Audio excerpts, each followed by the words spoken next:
If there are better trees for bonsai than apples and pears, I'm really not sure what they are. Hiding all over northern Michigan in plain sight, they look like indistinct shrubs, but they're hiding spectacular future bonsai.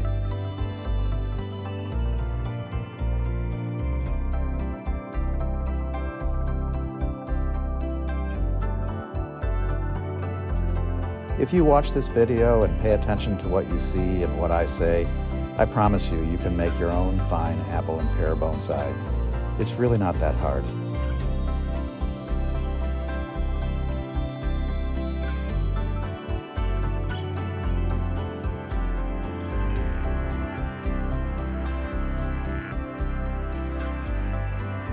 We'll begin where I began, and that's with Jack Weichel, my friend of many decades and teacher, and the first person who introduced me to a collected apple.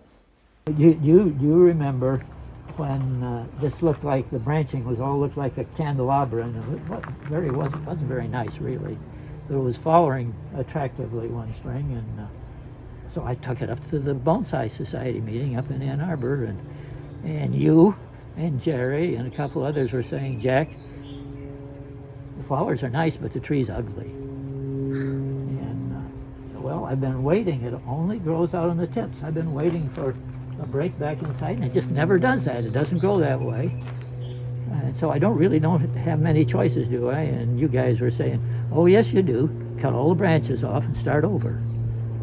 And by the time I left that night with Betty Blake, who was writing up with me, I knew I was going to do that. And Betty said, Jack, do you think you could air layer that apple? I thought, well, I'm going to cut all the branches off. Why not give it a try? So one of those candelabra things, see the scar there? Right there. And another one out that way, and one back there. So those were the three main air layers I put on, and they did root, but they never really thrived. And so I don't have the remains of that, but today there's about 4 inches of branch back there that was left after we took the air layers off. The rest of those branches are all grown. Amazing.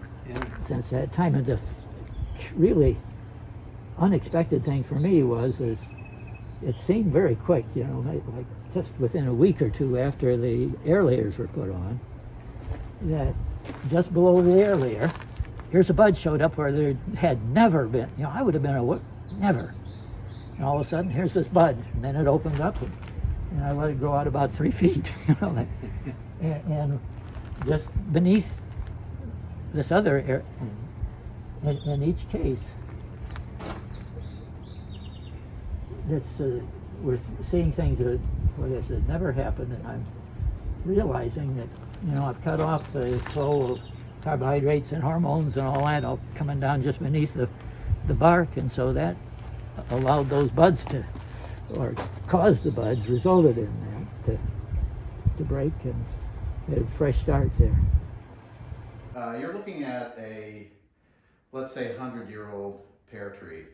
And it's not just a wild guess. I happen to know that when I collected this about 30 years ago, it was already around 70, 75, 80 years old.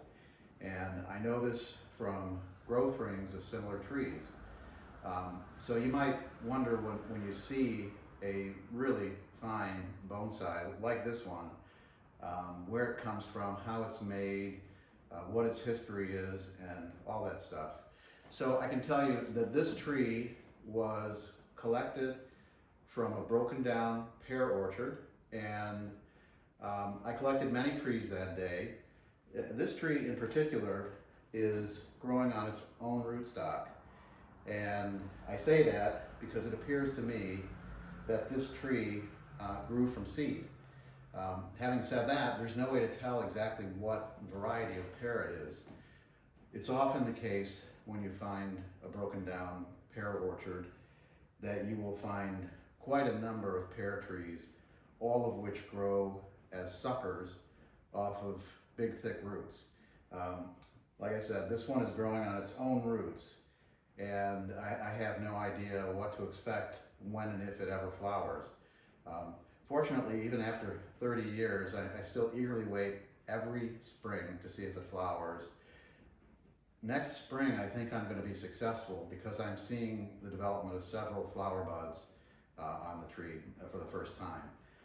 I've collected probably a dozen or so pear trees in the past, and in the terrible disaster I had where I lost most of my bonsai, I lost some spectacular flowering pears. Um, when you do find pears, you usually don't find one, you usually find many. And when you do find a lot of different pear trees, typically you'll find nearby trees will have different characteristics than each other. That's because the ones that grow from seed, it's a mix, it's anybody's guess what they're going to grow up and look like. The root of all pears and the rootstock that used to be used to grow pear trees was Pyrus communis. So Pyrus communis is common pear. It's also called sand pear. The pears are, let's say, a little bit larger than a golf ball, and they're somewhat misshapen. They have wonderful flavor, but they're so gritty you wouldn't actually eat them. That may be what this tree is, although I may be surprised. I may get beautiful red suckle pears or something else. Only time will tell. But there is a technique that I've learned and practiced over the years. And like I say, I collected this 35 years ago. So I'm quite sure that this technique will work for you because it works beautifully for me. So to begin with, all I want to find is a trunk line. And when I say that, I mean it very literally. The only thing I care about here is the trunk line. And this one happened to, it happened to have a little bit of a tilt off to the side. And the original trunk of this tree came not quite straight, but reasonably straight. And I would say it was probably 12, 14 feet tall. But growing out of the main trunk was a sort of a side trunk. And so I cut that off. At first it was a very flat cut. And by the time I finished making the collection, all I had was trunk, and then I had a section of this secondary trunk, but it was also stubbed off. And 30 years ago, there were no branches at all on this tree. I do this every time I collect a pear or an apple tree. I cut off every branch, unless there are good ones, and there usually aren't. But I cut off almost every branch on the tree, and I'm just focusing on the trunk. Within a couple of months of digging these things, they will sprout out, and the new sprouts can be encouraged and then eventually wired for structure, and you can build a tree on it over time. Typically, the results can actually be amazing. And so this is what the finished product looks like. Although you'll notice there's a lot of sort of fuzzy hairiness on this thing, things that need to be pruned. It's better for pear trees and probably better for all fruit trees not to prune during the growing season. The reason for this is that the interaction of all the hormones and the benefit of having branches that are a little bit unruly and have grown too far, the benefit is that helps it store its energy for fruiting. And when fall comes around, or even spring, I can do some selective snipping, but I'm able to preserve the general outline of this tree simply because older fruit trees will sort of slow down and they'll focus energy into spur growth, which is where the fruit come from.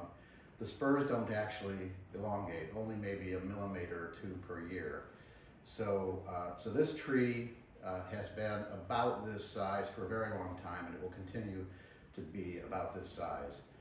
So we're going to step back here, and I am going to return with an apple tree that I just collected a couple of months ago. In fact, I'll show you 2 apple trees that I collected this April.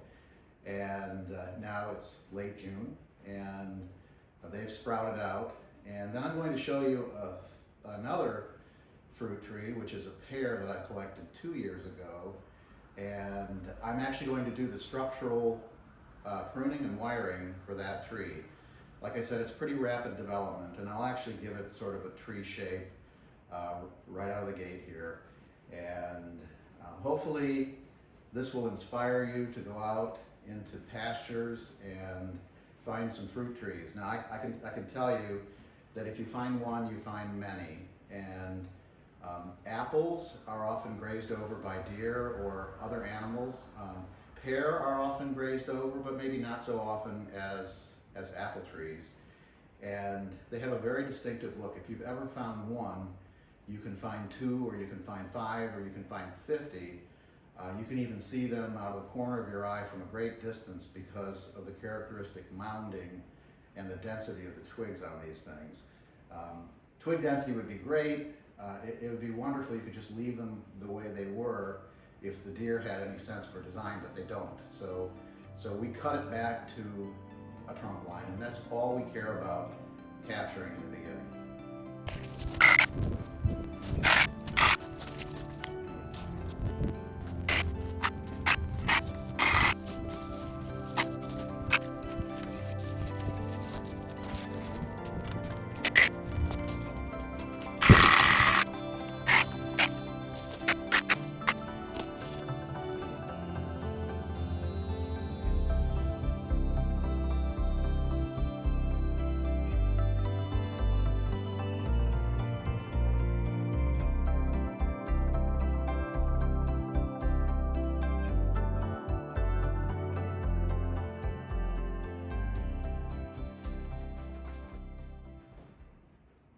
So we're looking at an apple tree now, and it's really a rather extraordinary apple.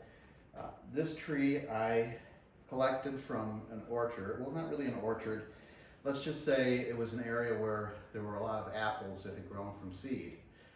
And over the years, the deer and cows had grazed over these trees, and consequently these were very tightly, densely twigged, and some of them were 2-3 feet tall, some of them were 4 or 5 feet tall. But 35 years ago, when I first visited this spot, none of them had actually escaped from the animal pruning. So I collected at that time several trees, and this video will show pictures of those. This is one of the trees that I did not collect 35 years ago, and I just actually collected it 2 months ago. So this is another tree where I selected because it's got this beautiful trunk with movement. The movement is actually a side branch, and there was a major trunk back here. Now I'm going to spin this tree and I'll show you some close-ups of it. But it just shows the principle that the only thing that I care about when I collect a fruit tree is trunk line. And this one has it in spades. It actually has a beautiful root spread.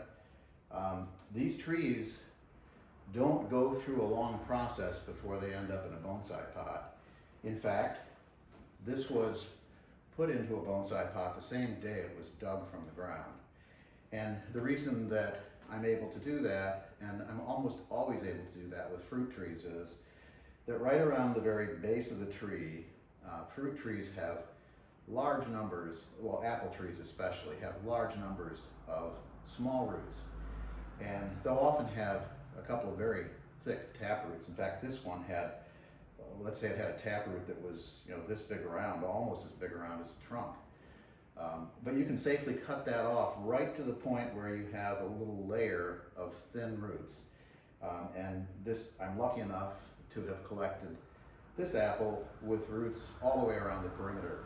So I knew immediately that it would survive the collection, so I put it directly into a bonsai pot. Now this might not be its final pot, but there's plenty of growing space in here for the roots. And so after 2 months, now I cut this thing entirely down to trunk line. This branch was actually already on the tree, and there's one branch back here. I'll spin the thing around and show it to you. But this illustrates what happens when you prune a fruit tree very hard. It pops out, it grows, and some of the new growth here is already, well, it's approaching pencil thickness. And one of the wonderful things about apples and pears is that the branches are actually quite limber. You can bend a fairly significant sized branch, although I tend to just bend whips. I mean, these things, I allow them to grow for a year or two, and then I'll set the structure. And another aspect of this apple and of really any of these older fruit trees is that when I collect them, they already have some dead wood. And now most people don't show dead wood on apple trees. I'm not quite sure why, because if you think of Prunus mume, the Japanese flowering plum, you'll notice that those always have dead wood. They almost always have dead wood. And so my preference is to leave the dead wood here and maybe improve it a little bit. But so this is what you get after just a couple of months with one of these apple trees. And right in here is where the new trunk came. So this was a side, this which is now the leading up to the apex of the tree, this is the new trunk. It was actually a side branch of a much larger, much taller trunk.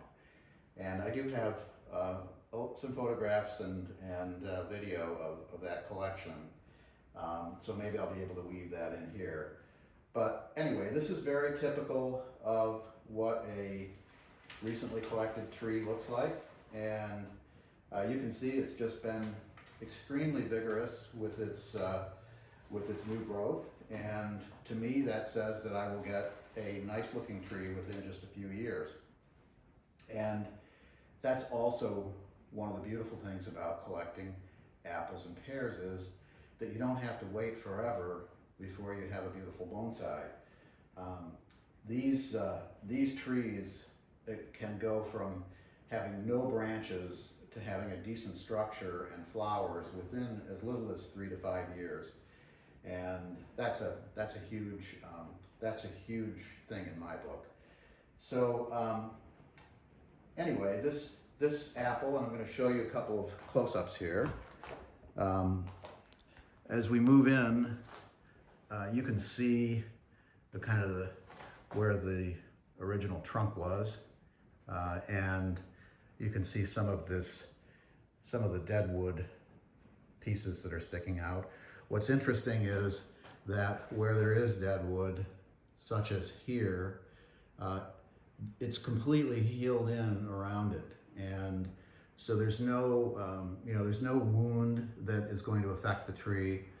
Where I have intentionally wounded the tree by taking away branches, I put cut paste on, and it won't stay very long, maybe another month. It'll probably fall off all by itself. But it is the application of this cut paste that will help develop scar tissue around the wounds so the tree can function and perform its activities as it should. Just showing you the base of this, and just to give you an idea here. Here's my hand. It's a huge trunk for an apple. You won't find apple trees of this size as bonsai very often. At least I haven't seen them. Anyway, so here it is, waiting for some type of styling, which probably will occur in about a year. And when I do that, all I will do once again is just set the structure, just select some branches, make sure that those branches are allowed to grow and give them a little bit of movement consistent with the trunk of the tree. And that's all there is to it. Here's another apple. we'll call this apple number 2, even though it could be apple number 1 one day. This is a spectacular trunk with movement. Same technique. Everything was cut off. A couple little branches remained, but everything is cut off down to the trunk. The same day that I dug up this tree, it went directly into a bonsai pot. I'm going to show a couple pictures of this area because I'm still working on excavating.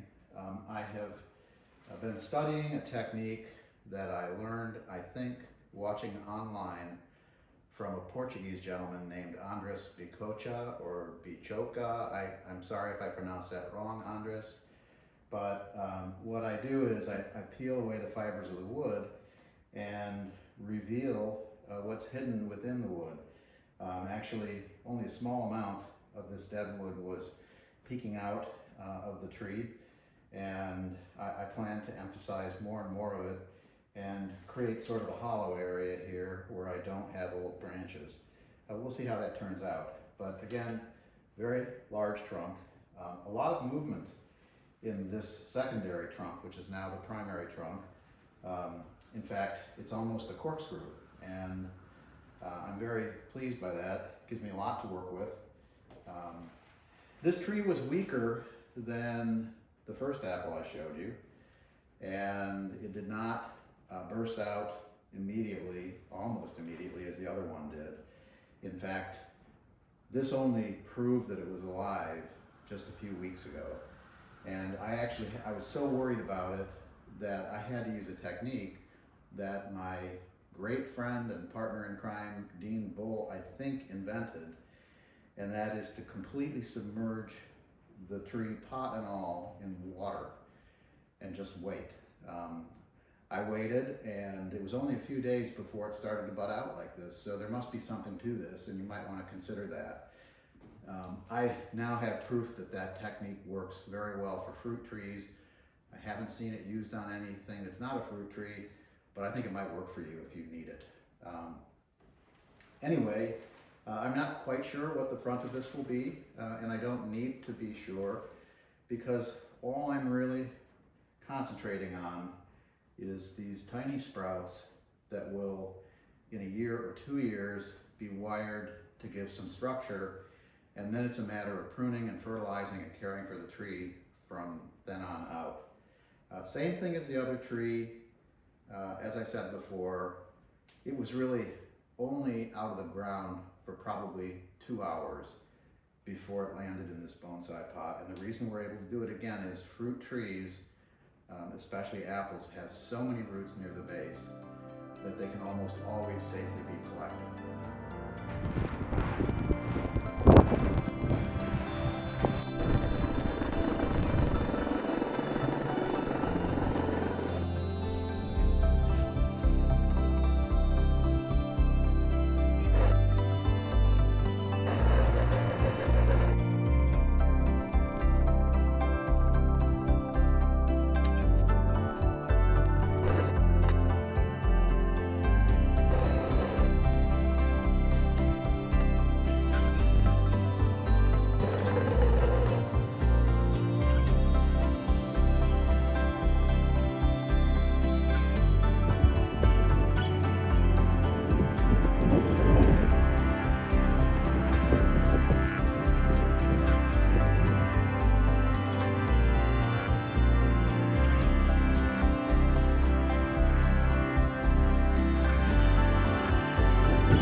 Here's another pear.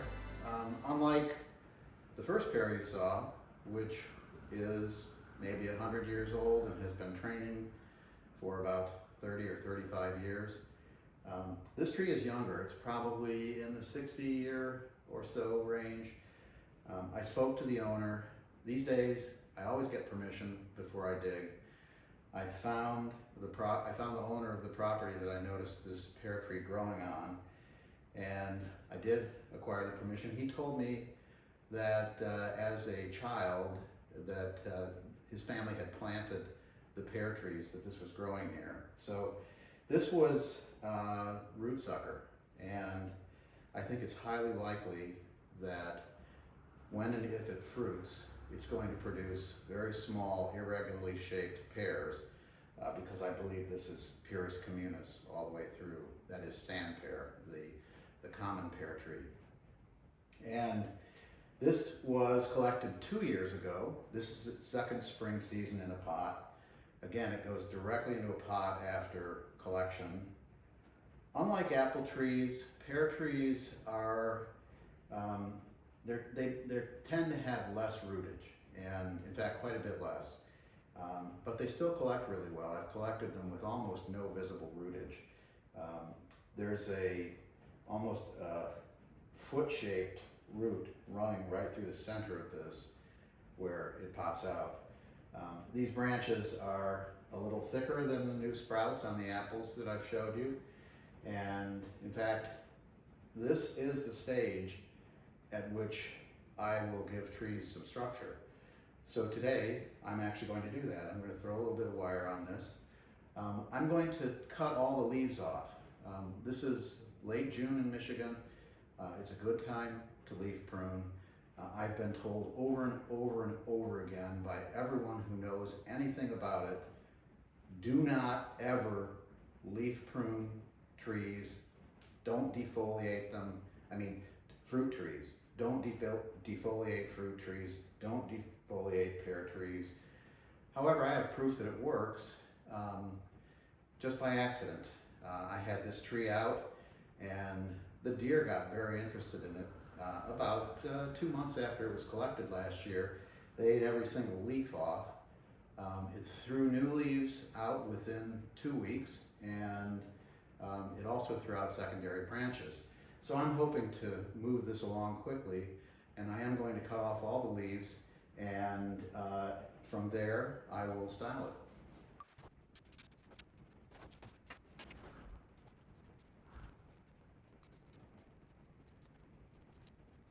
Okay, so now I've set the structure. Now it's a matter of waiting. And what is going to happen is within 2 weeks, I will start to see new buds. Within 2 weeks, this will leaf out just as if it were spring again. And I'll have something that already is beginning to look like a tree.